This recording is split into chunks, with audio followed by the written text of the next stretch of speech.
Paper होगा 11/4/1999 वाला, ठीक है। और 2 शिफ्ट होगा, एक बार में 2 शिफ्ट, इसलिए पूरा तैयार रहिए, जवाब देते रहिएगा सभी को, ठीक है। हम पूछेंगे, आप लोग जवाब दीजिएगा। प्रथम प्रश्न आया कि सम्राट अशोक ने अपनाया था, बहुत अच्छा, बौद्ध धर्म। नेक्स्ट बताइए कि कौटिल्य की रचना अर्थशास्त्र, बहुत अच्छा।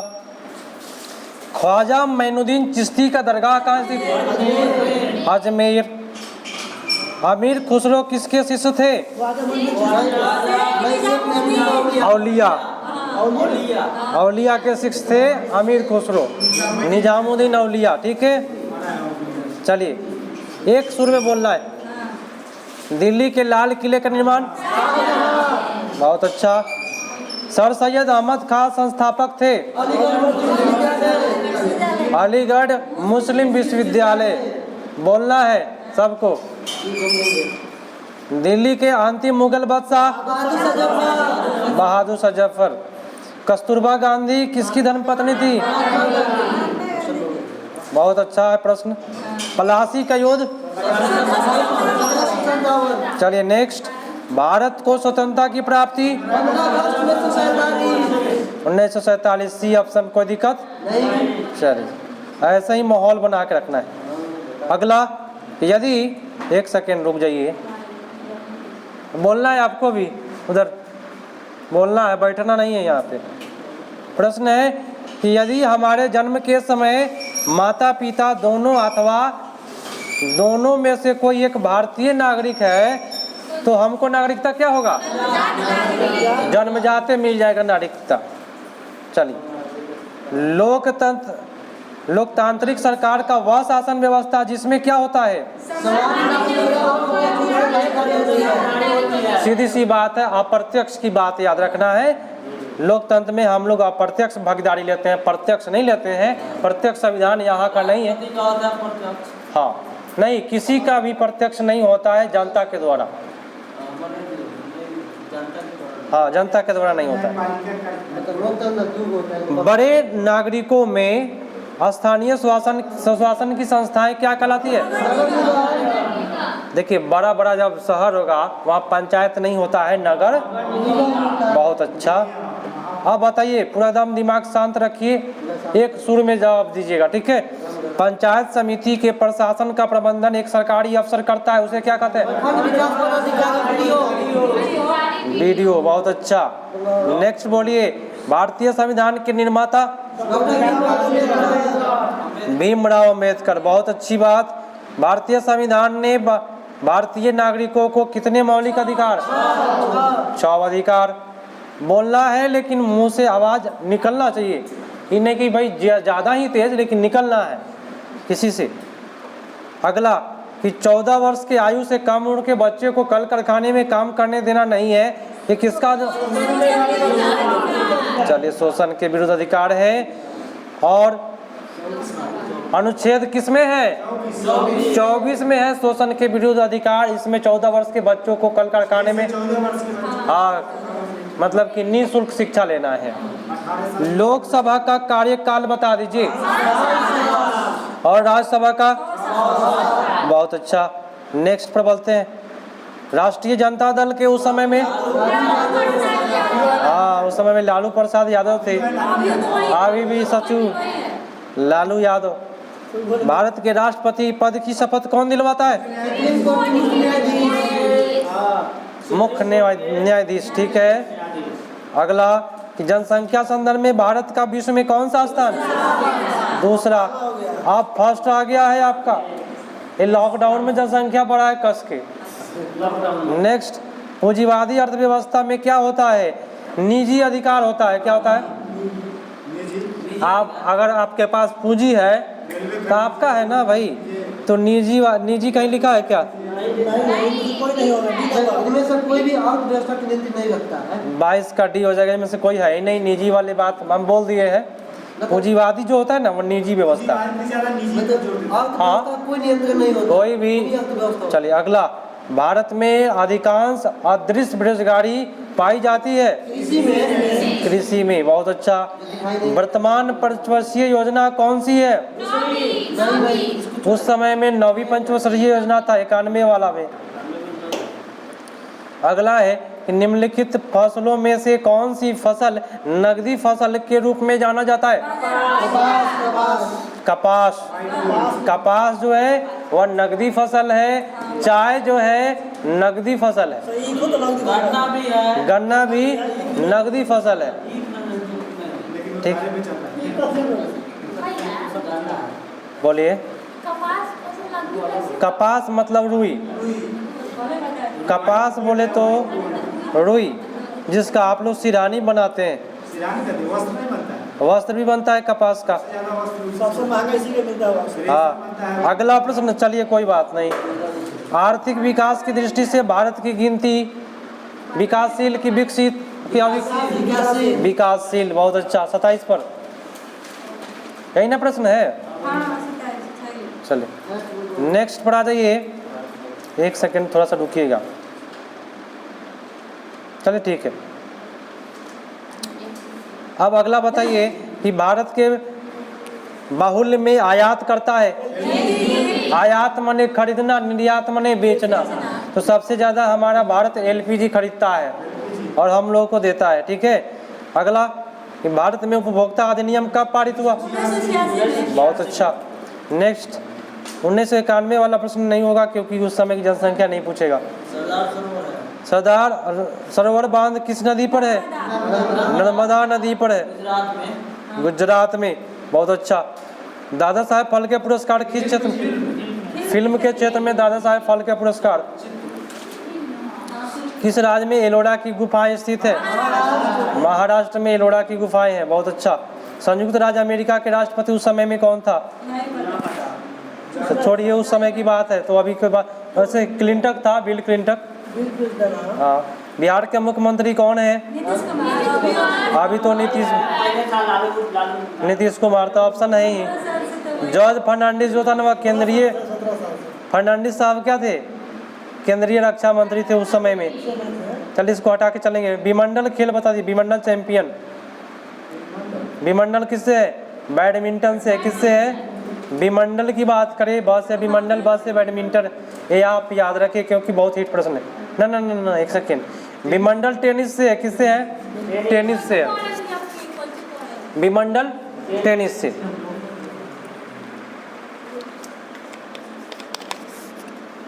अगला भी 39 भी उसमें वर्तमान पूछता है। अगला ये आपका करेंट है। अब्दुल कलाम आजाद सम्मानित किया गया भारत रत्न। अच्छा अगला बोलिएगा सभी कोई ध्यान से। विश्व प्रसिद्ध था रेगिस्तान कहाँ है? भारतीय राष्ट्रीय पशु? बहुत अच्छा। श्वेत क्रांति का जनक, हाँ जनक कौन है? वर्गीज कुरियन। ठीक है, वर्गीज कुरियन श्वेत क्रांति का जनक है। नील नदी कहाँ गिरता है? नील नदी जो है अरब सागर में नहीं गिरता है। नील नदी पूछ रहे हो? हाँ, नील नदी भूमध्य सागर में गिरता है। निम्नलिखित में कौन सी सर्वाधिक वर्षा के लिए प्रसिद्ध है? चेरापूंजी। अभी कौन है? अभी आपका मानसी राम है। हाँ, अभी आपका मानसी राम। चेरापूंजी असम है। हाँ ठीक। कोचीन प्रसिद्ध है। कोचीन जो है आपको जहाज निर्माण के लिए प्रसिद्ध है। कोचीन। चलिए तो हो जाएगा आपका उत्तर जहाज निर्माण। पता ना क्या हो गया इसको। जहाज निर्माण हो गया। नेक्स्ट पर आ जाइए। काला सागर किस देश में, किस देश के दक्षिण में है ना? तो यूक्रेन के दक्षिण में है काला सागर। मैंने आपको कल पॉइंट बनाकर लिखवाया था, इससे स्तर आपका बढ़े और मनोबल बढ़ जाए। इंदिरा गांधी नहर राजस्थान में है। इंदिरा गांधी नहर ठीक है। हजारीबाग और मुंगेर जो है कौन से खान के लिए जाना जाता है? नहीं, माइका के लिए जाना जाता है। हजारीबाग और क्या था? हजारीबाग और मुंगेर। उस समय दोनों बिहार में था, हजारीबाग में। तो ये माइका उत्पादन के लिए बढ़िया। माइका सर क्या है? अबरक को कहते हैं, अबरक को। ठीक है, नेक्स्ट आ जाइए कि भारत में आलू कौन लाया? पुर्तगाली लाया। चलिए, अब तो आगे आपका मैथ है। एक वस्तु का जड़त्व की प्रत्यक्षता निर्भर करती है द्रव्यमान पर, ये याद रखिए। कभी भी जड़त्व की बात करें, आंख बंद के द्रव्यमान मानना है। जड़त्व का दोस्त कौन है? द्रव्यमान है। आंख बंद करके मार सकते हैं। एक वस्तु का वजन अधिक होगा किस चीज पर? ध्रुव पर अधिक होता है। ये बात बहुत बेटर है। और सुन लीजिए, दो बात मैं बताता हूँ। पृथ्वी के ध्रुव पर, ध्रुव माने दक्षिणी ध्रुव या उत्तरी ध्रुव होता है ना, दो ध्रुव, दोनों ध्रुव पर कोई भी वस्तु के बोतल को ले जाएंगे तो इसका ज्यादा वजन हो जाएगा। लेकिन एक प्रश्न पूछता है कि पृथ्वी का कहाँ पे किसी वस्तु का वजन शून्य हो जाता है? केंद्र में, केंद्र में है ना, शून्य हो जाएगा। इसका द्रव्यमान कहाँ? तो पृथ्वी के केंद्र में जब जाएगा तो हो गया, शून्य हो जाएगा। उत्तर आपका ये आगे सेट में ये मिलेगा, मैं जो बताया हूँ। आप कितने नंबर पर आए? 57 पर आ जाए। कहता है कि एक बस, कार और मोटरसाइकिल, हमारी बात ध्यान से सुनिए, ठेठ में समझिए, क्योंकि साइंस है, समझेंगे हमसे तो आपको जीवन में कभी नहीं बुलाएंगे। मतलब एक बस है, एगो कार है और एक आपका मोटरसाइकिल जो लेके आए हैं आप लोग, कौन भारी है? तो जो भारी है ना वो पहले रुकेगा, जो हल्का है वो बाद में रुकेगा ब्रेक मारने पर। आप ब्रेक मारते हैं, जो भारी चीज है वो जल्दी नहीं रुक जाएगा, और जो हल्का है पता ही चल जाएगा वो। ठीक है, तो यही प्रश्न पूछेगा कि कम दूरी पर कौन रुकेगा, तो बस होगा उत्तर।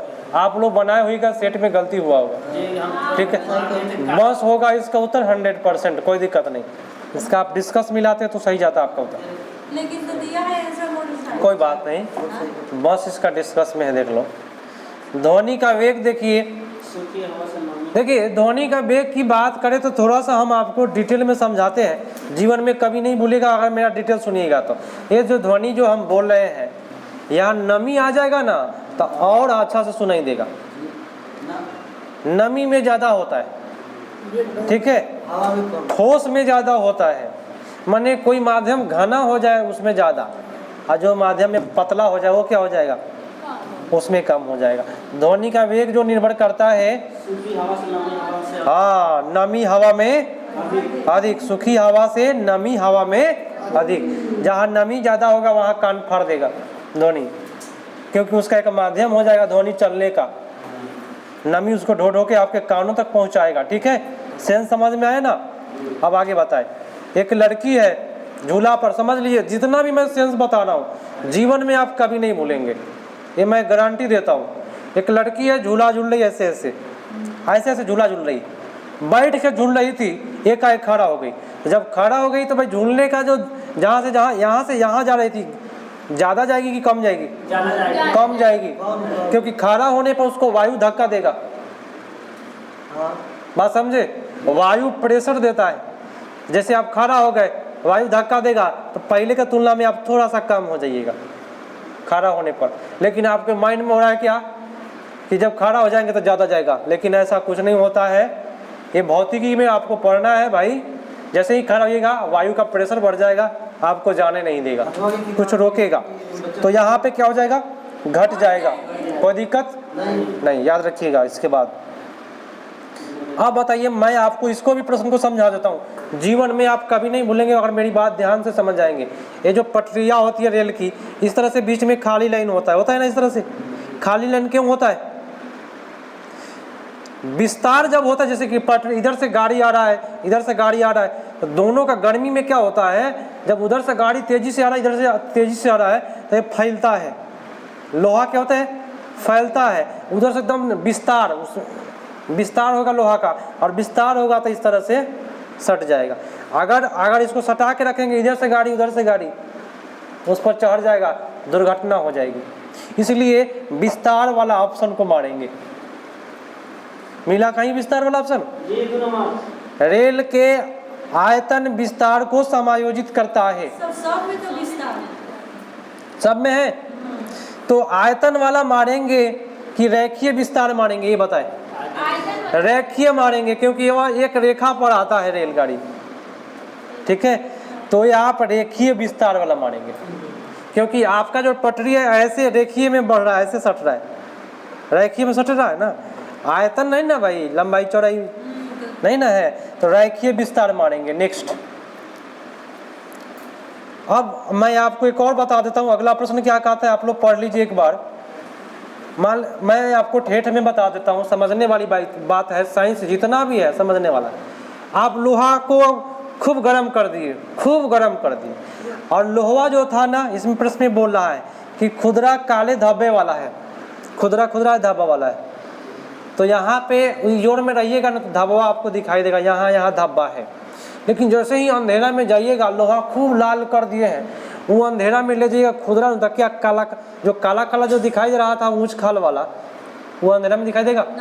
नहीं दिखाई देगा, एकदम टहकार हो जाएगा, अंधेरा में दिखाई नहीं देगा। लेकिन जैसे ही जोर में लगेगा, अरे यहाँ पे खुदरा खुदरा, यहाँ गड्ढा है, देख लीजिएगा। लेकिन अंधेरा में जैसे ही ले जाइएगा, वो क्या हुआ, पूरा टहकार हो जाएगा, कहीं भी गड्ढा नहीं दिखाई देगा। उत्तर बताइए कौन जाएगा? कमरा में धाबा एवं फलक हाँ, नहीं ए नंबर होगा, फलक और सभी जगह की अपेक्षा धाबा ज्वलित दिखाई देगा, देगा।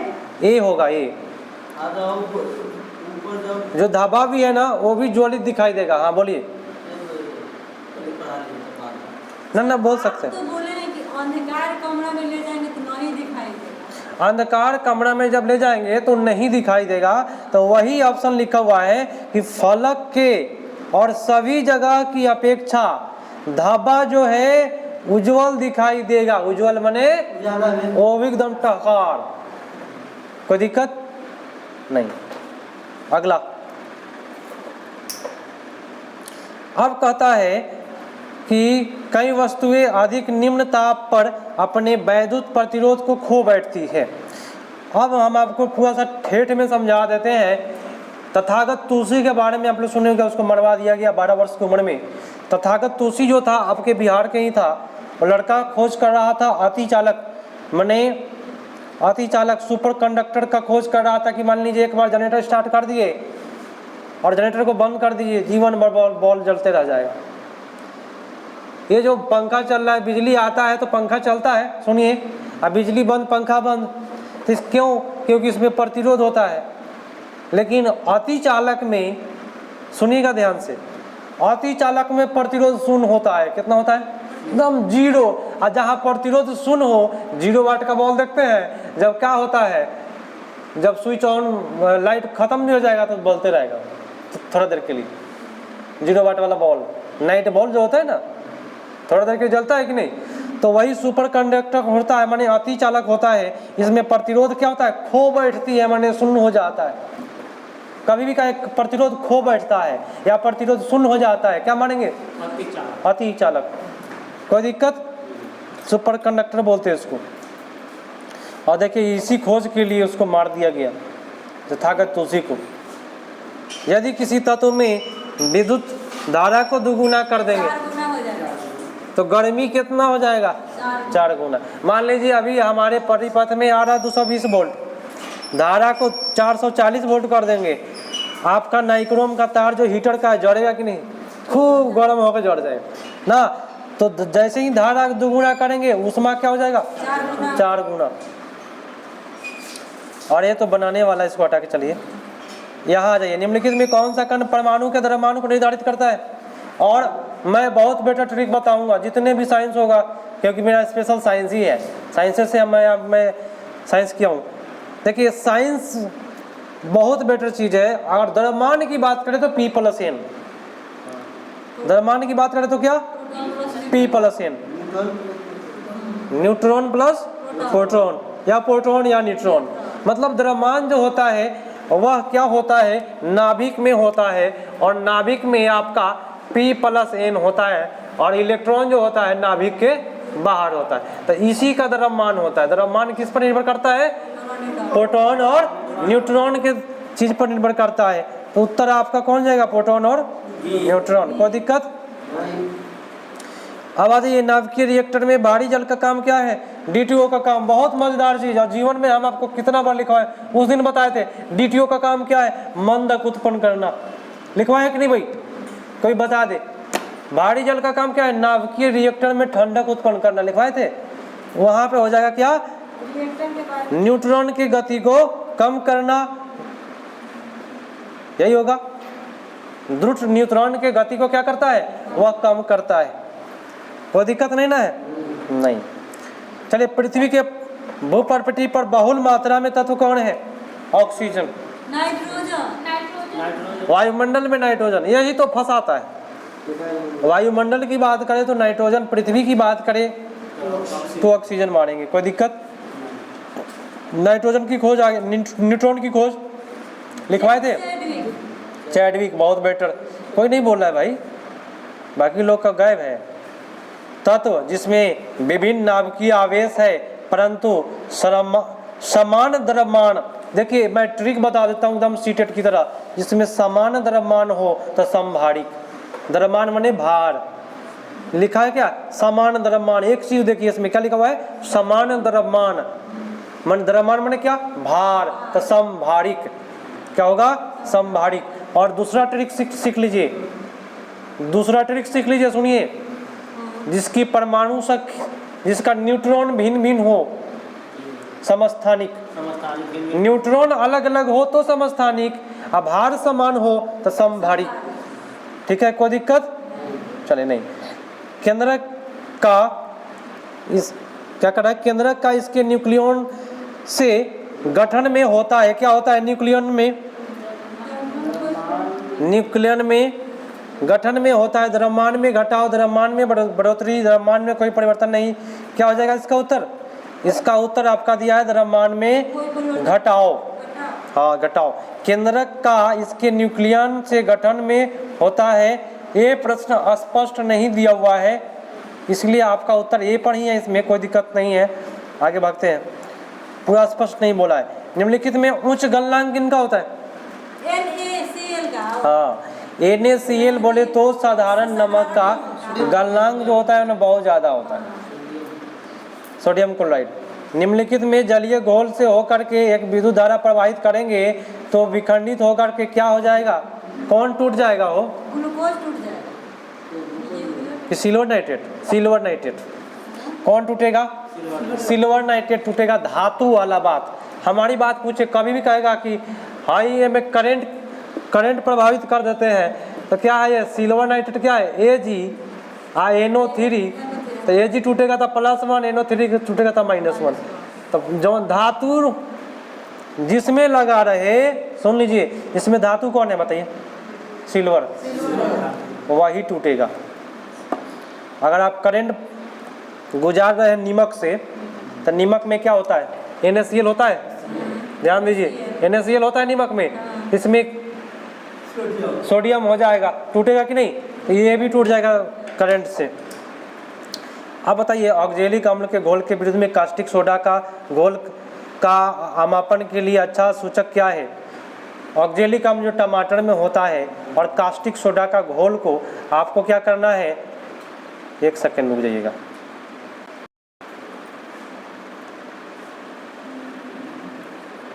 कास्टिक सोडा के घोल को कौन सा हो जाएगा इसमें? हो ऑक्जेलिक अम्ल और कास्टिक सोडा के लिए नापने के लिए, उसके सूचक को जांचने के लिए सबसे बेटर आपका उत्तर हो जाएगा फिनोल्फ्थेलिन। याद रखिएगा, ऑक्जेलिक अम्ल बोले तो टमाटर और कास्टिक सोडा, उसको जांचने के लिए फिनोल्फ्थेलिन चाहिए। यदि एक लोहे के तार को कॉपर सल्फेट में घोला जाए, सुन लीजिए बहुत मजेदार चीज़ है। ये लोहा हो गया Fe और ये हो गया कॉपर सल्फेट। यहाँ ध्यान दीजिए, बहुत मजेदार चीज़ है। लोहा के तार को कॉपर सल्फेट के विलयन में डाल दीजिएगा तो लोहा मार लात के कॉपरवा को हटा देगा, खुद जाके बढ़ जाएगा। मतलब इससे कॉपर को क्या कर देगा? विस्थापित कर देगा। तो इसमें कौन विस्थापित होगा? तांबा अवक्षेपित हो जाएगा। ठीक है, CO। अब आगे, जल के क्वथनांक को डैश के तापक्रम के रूप में परिभाषित किया जाता है। जल का वाष्प और वायुमंडलीय दबाव के बराबर। जल के वाष्प और वायुमंडलीय दाब के बराबर है। ठीक है, याद रखिएगा, ये प्रश्न याद करने वाला बात है। नेक्स्ट है कि जब किसी घोल को एक प्रगरम द्वारा विलायक से पृथक किया जाता है तो ये घटना क्या होता है? परासरण की विश्रम। आज प्रगरम की बात करेगा ना तो परासरण आंसर चल जाएगा, हम कल ही लिखवा दीजिए आप लोग। जब स्नेहक कोलाइडी को जाना जाता है क्या चीज में? देखिए स्नेहक कोलाइड कभी भी होता है, वो क्या होता है? वो द्रव होता है। कोलाइड कण क्या होता है? वो हमेशा द्रव ही होगा। तो द्रव स्नेही रूप, कैसा रूप? द्रव स्नेही। स्नेह ऊपर है, नीचा भी स्नेह है। सी टिटोला नियम काम कर गया। नेक्स्ट है पुरातात्विक खोज को दिनांकित करने में निम्नलिखित में से किस समस्थानी का प्रयोग करते हैं? कार्बन डेटिंग पद्धति का प्रयोग करते हैं। बहुत अच्छा, कार्बन 14 पद्धति। ये तो आपको ज्ञात करने वाला है। आगे बढ़ते हैं।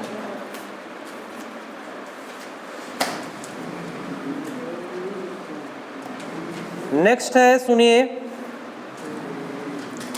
कि इलेक्ट्रॉन की हानि उपचयन है। एक सेल एनोड पर जो प्रक्रम होता है उसे क्या कहते हैं? तो उपचयन ऊपर तो नीचा भी उपचयन एनोड पर, कोई दिक्कत नहीं। नेक्स्ट, निम्नलिखित में कौन सबसे अधिक धन विद्युत होता है? हमें लिखवाए हुए केमिस्ट्री में सबसे अधिक धन विद्युत कहे तो सीजियम, और सबसे ऋण विद्युत कहे तो फ्लोरीन, लिखवाए हुए हैं। शुष्क बर्फ कौन होता है? ठोस कार्बन डाइऑक्साइड, हाँ ठोस CO2। हीरा क्या है भाई? शुद्ध कार्बन। बहुत अच्छा, हीरा जो होता है वह शुद्ध कार्बन होता है। नेक्स्ट बता दीजिए, छोड़ देते हैं इसको। आसान है। क्या बोल रहा है?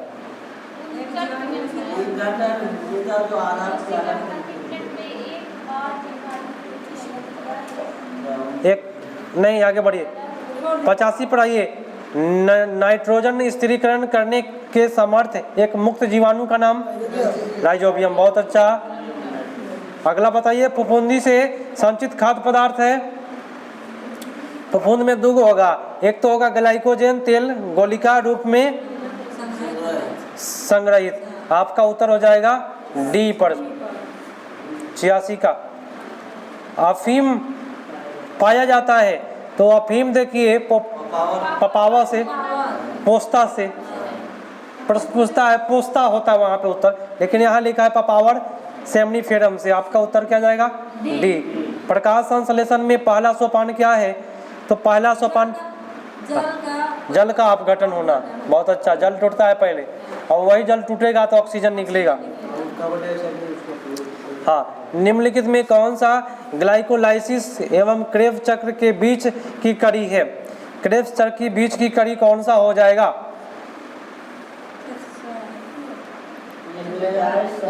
एसिटाइल सह एंजाइम ए। क्रेब्स चक्र याद रखना पड़ेगा इसको। क्रेब्स चक्र के बीच की कड़ी एसिटाइल एवं सह एंजाइम। अगला कि भारत में सबसे बड़ा सर्पेंटेरियम कोलकाता में है। बहुत अच्छा, याद रखें। अगला, पक्षी का हड्डी कैसा होता है? वालित होता है। वातिल मने अंदर खोखला होता है। ठीक है। निम्नलिखित में कौन सा भारतीय राष्ट्रीय पक्षी है? पावोक्रिस्टस। ठीक है।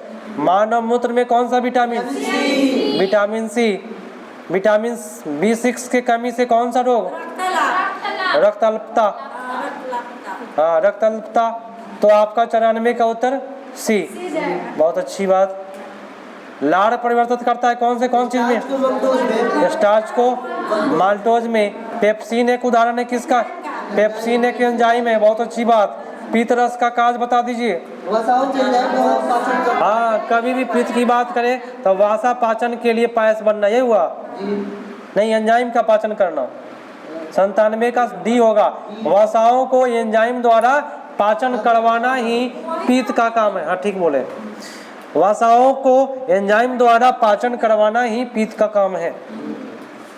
एक सामान्य मनुष्य बता दीजिए, सांस कितना बार लेता है? 17 से 18 बार। ठीक है। निम्नलिखित में किसका रक्त नहीं है तभी भी श्वसन करता है? तो ये आप 10वां क्लास में पढ़े हैं, तो सिलेबस से हम लोग कभी नहीं भटके हैं, 10th क्लास में पढ़े हुए। हाइड्रा जो है काहे सो रहे हैं भाई? जवाब देना है यहाँ, साइंस से आप भागिएगा तो दिक्कत हो जाएगा। 25 नंबर का साइंस रहने वाला है। हाइड्रा जो है वो क्या करता है? सांस लेता है, माने रक्त नहीं होता है फिर भी सांस लेता है। आयोडीन के चयनात्मक संरचना को क्या कहते हैं? हाँ भाई, आयोडीन का काम थायराइड से। आँख धो लीजिए एक बार, हम कभी भी कराएंगे भाई, चाहे जो हो जाए। 2 सेट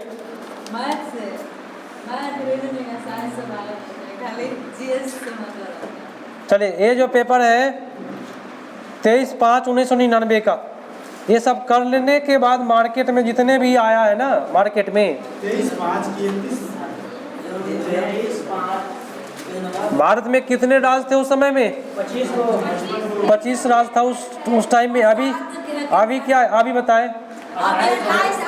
28/8 है, बोले तो 28 राज, 8 कैंसल। अशोक की राजधानी? बहुत अच्छी बात। अरुणाचल प्रदेश कहाँ स्थित है? उत्तर और पूर्व में मिलेगा आपका अरुणाचल प्रदेश। भारत के उत्तर पूर्व बता देंगे, ठीक है। आप नोट करके रखिए, जो भी प्रॉब्लम है करा दिया जाएगा, ठीक है। गौतम बुद्ध का जन्म कहाँ हुआ था? कपिलवस्तु में। मरे कहाँ? कुशीनगर में। और जैन धर्म के जो महावीर स्वामी हैं, उनका जन्म कहाँ हुआ? वैशाली के कुंडग्राम में, और उनका मृत्यु पावापुरी। जल मंदिर देखे? हम भी गए हुए, बहुत अच्छी बात है। कोयला तथा लोहा कहाँ मिलता है? उस टाइम में बिहार में मिलता था, क्योंकि भाई उड़ीसा सब था, उड़ीसा बिहार सब था। सारनाथ किसके लिए प्रसिद्ध है? बौद्ध। गंगा नदी कहाँ नहीं बहती है? उड़ीसा में महानदी है, ठीक है, यही हो जाएगा। लद्दाख किस राज्य में है? जम्मू कश्मीर। सोना किस राज्य में मिलता है? सोना की बात कर्नाटक। गांधी ने किसका नेतृत्व किया था? में सब हो जाएगा, सब हो जाएगा। बाल गंगाधर तिलक का जन्म कहाँ? महाराष्ट्र में इनका जन्म हुआ, बहुत अच्छा।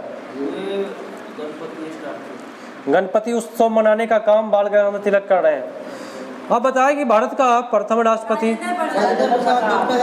राजेंद्र प्रसाद हो जाए, ठीक है। अब बताएं कि भारत का राष्ट्रीय गान जन गण मन किसने लिखा? ठाकुर। वीर कुंवर सिंह किनसे संबंधित है? चलिए, जगदीशपुर से। भारत का गणराज्य कब बना? 1950। स्वतंत्रता? 1947। भारत पाकिस्तान युद्ध?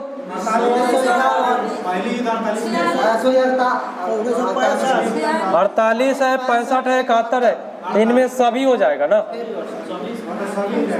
इसमें सब हो जाएगा।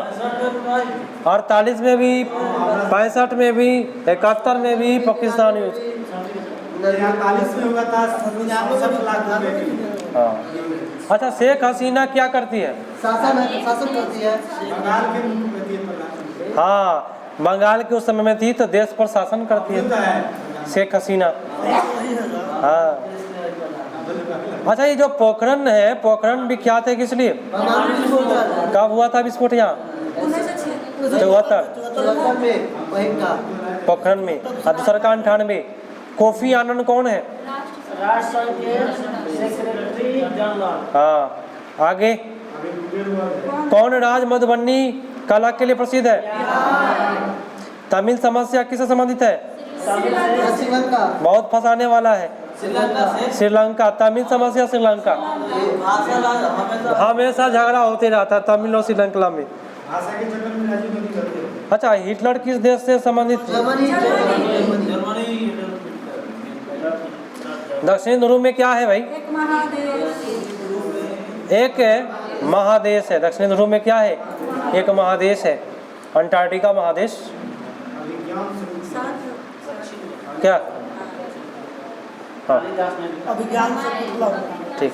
अभी कालिदास का लेखक अभिज्ञान शकुंतलम रघुवंशम मेघदूतम कुमार संभवम सब कालिदास का। हाँ। कोणार्क मंदिर कहाँ है? उड़ीसा के पुरी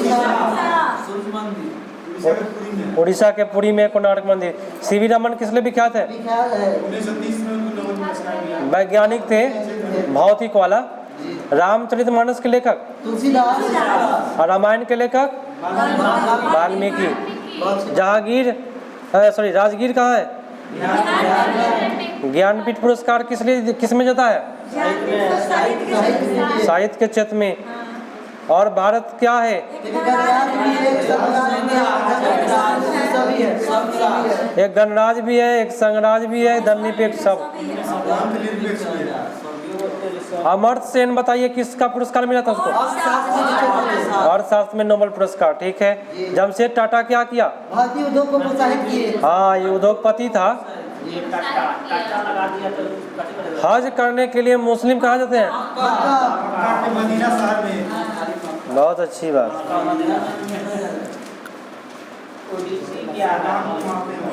ओडिसी क्या है भाई? एक नृत्य कला। संस्थान कहाँ क्या है? उस समय सब एक इसी में था ना। विश्वनाथन आनंद बताइए। शतरंज। बहुत अच्छा, अभी आवाज निकला। पंडित रविशंकर क्या है? सितार वादक। बहुत अच्छा। बिरसा मुंडा कौन था? देखो जनजाति था। ठीक है, जनजाति विद्रोह। क्रिकेट कप हमारा भारत कब जीता पहली बार? पहल का क्रिकेट विश्व कप 83 में बांग्लादेश के विरुद्ध में हुआ था ना।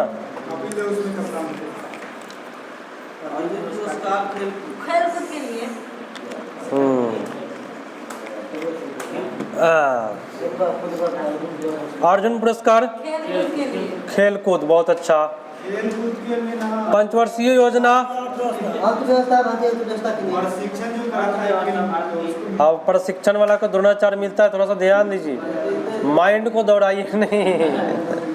हमारी बात सुन लीजिए। हो जब अर्जुन पुरस्कार की बात आया तो खिलाड़ी को दिया जाता है, लेकिन द्रोणाचार्य पुरस्कार कहे तो खिलाड़ी का जो कोच होता है ना, कोच को दिया जाता है। पंचवर्षीय योजना किससे संबंधित है? भारतीय अर्थव्यवस्था से। अर्थव्यवस्था से। बहुत अच्छी बात। मलयालम भाषा कहाँ है? केरल में है मलयालम भाषा। काफी लोग आंध्र प्रदेश तमिलनाडु खोज ले जाते हैं। केरल की भाषा मलयालम। संतोष ट्रॉफी किससे संबंधित है? संतोष तो फुटबॉल है भाई। फुटबॉल क्रिकेट दोनों। नहीं, संतोष ट्रॉफी फुटबॉल, क्रिकेट नहीं। कम्युनिस्ट पार्टी कहाँ का शासक है? पश्चिम बंगाल। उस समय पश्चिम बंगाल में था कम्युनिस्ट पार्टी। अच्छा, ये हटाइए। कुतुब मीनार कहाँ है? दिल्ली में। कुतुब मीनार ना बोलिएगा, कुतुब मीनार। सदाम हुसैन कहाँ का शासक था? इराक के। क वाला। ईरान नहीं माना, इराक। चंडीगढ़ कहाँ है? हरियाणा की राजधानी है। हाँ। नालंदा क्या था? खालसा किस धर्म से संबंधित है? प्रकाश संश्लेषण के दौरान निकलने वाला गैस। अब देखिए, बोलने वाला का कमी नहीं होना चाहिए, पीछे ही बोलिएगा लेकिन बोलिएगा। आलू किस पौधे को खाया जाता है? तना। दौड़ लगाते समय मनुष्य का रक्तचाप हाफे लगनिएगा ना तो बढ़ जाएगा। कोशिका का आनुवांशिक पदार्थ डीएनए। बहुत अच्छा। भारत में विभिन्न फसलों की खेती के क्षेत्र के हिसाब से निम्न में सही क्रम।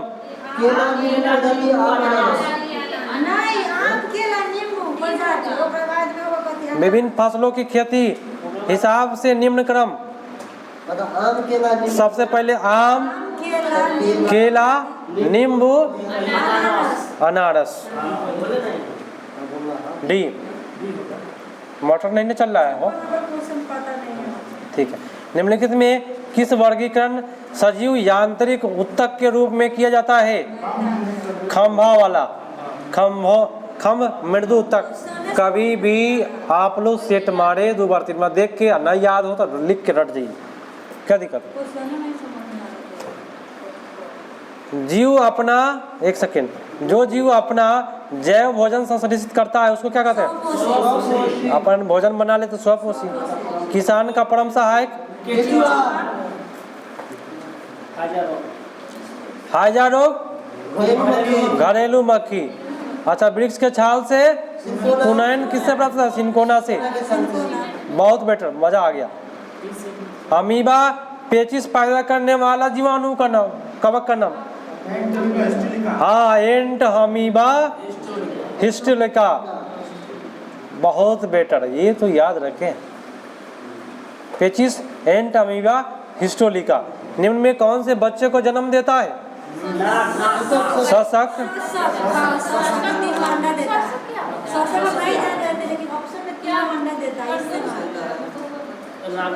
खरगोश को कहते हैं सशक।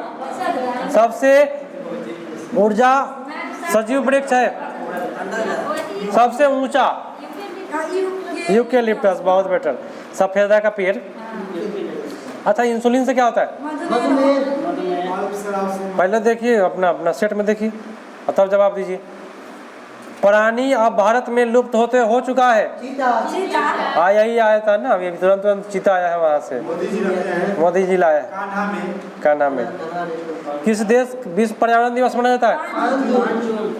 अच्छा, 28 फरवरी को मनाया जाता है 28 फरवरी विज्ञान दिवस। विज्ञान दिवस। लेकिन इसके अनुसार चंद्रशेखर जी के बारे में शायद इसमें हुआ था कि नहीं, रमन प्रभाव प्रकाशित है। रमन प्रभाव। सशक खरगोश को कहते हैं। मनुष्य की त्वचा सूर्य के प्रकाश, विटामिन डी सूर्य के प्रकाश से। अच्छा बताइए, इलेक्ट्रॉन 9 गो, प्रोटॉन 9 गो और न्यूट्रॉन 10 गो, तो द्रव्यमान होता है P+N। P माने प्रोटॉन और N माने न्यूट्रॉन। P और N को जोड़िए, 19 गो। हाँ, द्रव्यमान P+N होता है। अब कह रहा है, ध्यान से पकड़ना है, एक अणु में न्यूक्लियस में हो सकता है। देखिए न्यूक्लियस में क्या होता है? प्रोटॉन प्लस न्यूट्रॉन होता है। अभी बोले न्यूक्लियस में बीच वाला, बीच में क्या होता है? प्रोटॉन और न्यूट्रॉन। तो इलेक्ट्रॉन मारेंगे? नहीं मारेंगे, तो केवल जाएगा कौन? 1 और 2। न्यूक्लियस माने नाभिक में। अच्छा, ये बताइए कि जब लाल फूल को हरा कांच से देखिएगा तो काला दिखाई देगा। बहुत अच्छी बात। काला वीवर नाम इसलिए दिया गया, क्यों दिया गया? क्योंकि इसका गुरुत्वाकर्षण इतना अधिक होता है कि यह प्रकाश तक के अंतरिक्ष में प्रकाशित होने से रोकता है। काला वीवर बोला गया इसको। तो याद रखिएगा, अंतरिक्ष में प्रकाशित कर दिया माने काला। अंतरिक्ष काला होता है ना। एक अणु पर ऊर्जा विकृत करने से एक या अधिक इलेक्ट्रॉन के अपनयन को कहते हैं, क्या कहते हैं? 63 का उत्तर प्रकीर्णन कहते हैं। यहाँ पे क्या लिखा हुआ है, पकड़ना है कि अधिक इलेक्ट्रॉन के अपनयन को। कोई चीज पर विकिरण पड़ रहा है और उसको अधिक क्या कर रहा है? अपनयन कर दे रहा है, फैला दे रहा है, तो ऐसा उसको प्रकीर्णन कर रहा है। यदि वायुमंडल न होता तो धरती पर क्या होता? 0 डिग्री से कम हो जाता तापमान। 0 डिग्री से कम हो जाता, वायुमंडल नहीं रहता तो। ठीक है, उत्तर आपका अधिक हो जाता का? हाँ, अधिक हो जाता। सॉरी, वायुमंडल नहीं होता तो तापमान क्या होता? अधिक हो जाता। चलिए, बहुत अच्छा बात। हाँ, अधिकतम तरंग दैर्घ्य किसका होता है? लाल रंग का होता है। लाल रंग का। बोल नहीं रहे आप लोग। पृथ्वी के चारों ओर आपका, पृथ्वी जो है सूर्य के चारों तरफ घूमता है, तो इससे क्या होता है? ऋतु। अरे सुनो मेरी बात, ध्यान से समझो। पृथ्वी जो कर रहा है सूर्य के चारों तरफ घूम रहा है, तो इसको कहते हैं परिक्रमण गति। घूमना को क्या कहते हैं? इससे आपका ऋतु परिवर्तन होता है, ठंडा जाड़ा गर्मी बरसात। लेकिन कहेगा पृथ्वी अपने अक्ष पर घूमता है, तब दिन रात। ब्राउनी गति द्रव में होता है सर कि गैस में? तो याद रखिएगा, ब्राउनी गति जो होता है वह कभी भी गैस में होगा। किस में होगा? नहीं, द्रव में ही होगा। द्रव के सूक्ष्म कण में होगा। हाँ, ब्राउनी गति द्रव के सूक्ष्म कण में होगा। जब कोई वस्तु बिना किसी बाधा से गिरती है तो रास्ते के किस बिंदु पर उसकी घट जाती है? स्थिति ऊर्जा घट जाएगा। अच्छा, बीटा किरणें वास्तव में क्या होता है? हाँ, रेडियोधर्मी न्यूक्लियन द्वारा उत्सर्जित इलेक्ट्रॉन ही बीटा किरण कहलाता है। अच्छा, कह रहा है कि घर में दो बल्ब में से दूसरे का तेज रोशनी है, दोनों में किसका प्रतिरोध अधिक होगा? चमकीला बल्ब। तो जिसका ज्यादा रोशनी उसका ज्यादा प्रतिरोध, जिसका कम रोशनी कम प्रतिरोध। तो चमकीला बल्ब। एक ऊंची क्षमता वाली बिजली के तार पर बैठा पक्षी पर क्या होगा? आप प्रभावित होगा, उसको बिजली का झटका नहीं लगेगा। अस्थायी चुंबक किसका बनाता है? इस्पात का। चलिए, इस्पात का। परिणाम मित्रों का प्रयोग किस लिए होता है? था डीसी के लिए, केवल डीसी परिपथ के लिए होता है। ठीक है। शुद्ध सिलिकॉन क्या होता है भाई? अर्धचालक, अर्धसंवाहक या संवाहक माने चालक। सौर सेल प्रयुक्त होता है किसमें? सिलिकॉन। बहुत बेटर। निम्न में कौन सा आदर्श धातु है? स्ट्रोंशियम जो है वह आदर्श धातु है, लिखवाए थे। जल की कठोरता मापा जाता है EDTA से, कठोरता। अच्छा, रेडियोधर्मिता का आविष्कार मुन्ना जी? ना, हेनरी बैक्वेरल किया था। फिटकिरी गंदे पानी को शुद्ध करती है स्कंदन के द्वारा, माने नीचे पानी में क्या करता है? बैठा देता है गंदा पानी को। प्रतिरक्षी कौन है? प्रोटीन। नवल जीवन क्या है? नवल जीवन पीराहारी है, दर्द के लिए।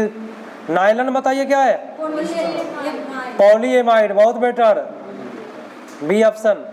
कोशिका में ऊर्जा संचित होता है एटीपी के द्वारा। आप लोग नहीं बोल रहे हैं, बहुत दिक्कत होगा, दिक्कत हो जाएगा। प्रत्येक प्रश्न को बोलना है।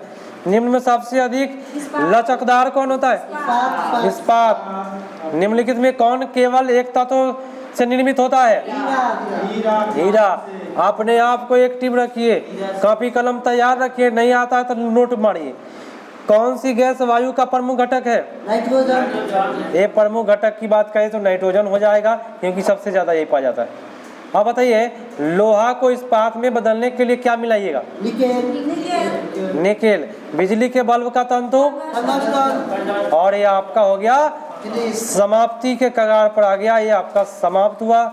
और आप लोगों का जो परफॉर्मेंस रहा पूरा हम कहे तो साइंस में परफॉर्मेंस आप लोगों का बेकार गया, बाकी जीके जीएस में परफॉर्मेंस आप लोगों का काफ़ी बेटर था। इतने लोग भिड़े हुए हैं राजकर्मी के लिए।